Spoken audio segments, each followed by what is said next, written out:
was a cold winter morning when I first noticed the footprints. Fresh snow had fallen overnight, and everything was silent.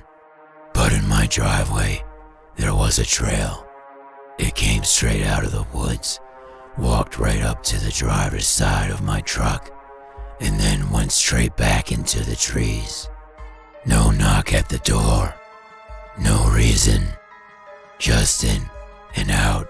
At first, I thought it was nothing. Maybe my fiance, maybe a neighbor, but the prints didn't match. I tried to forget. 2 years later, it happened again.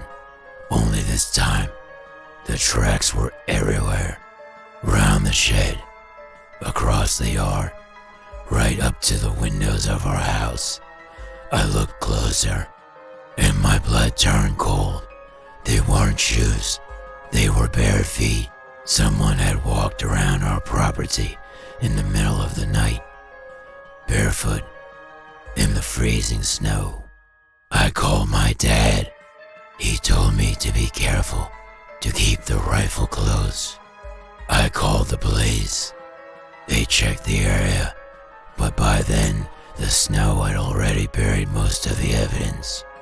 Still, I couldn't shake the feeling that something was watching us. Months passed.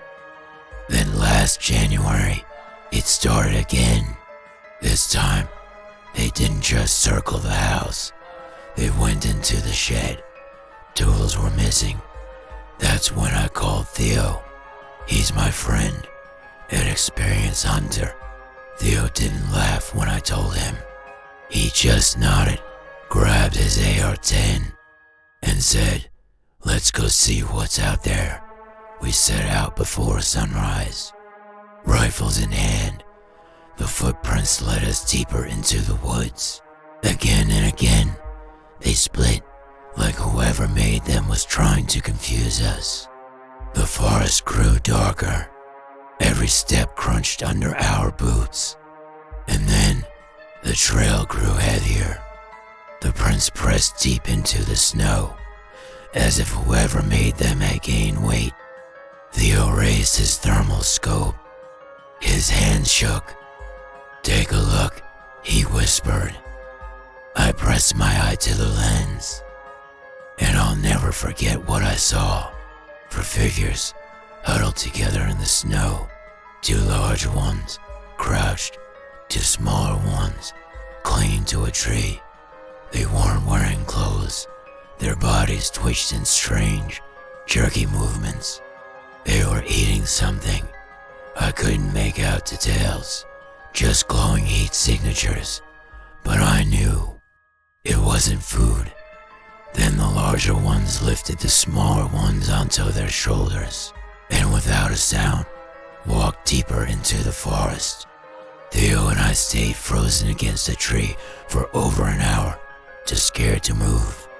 When we finally made it back home, my fiance broke down crying. We called the police again.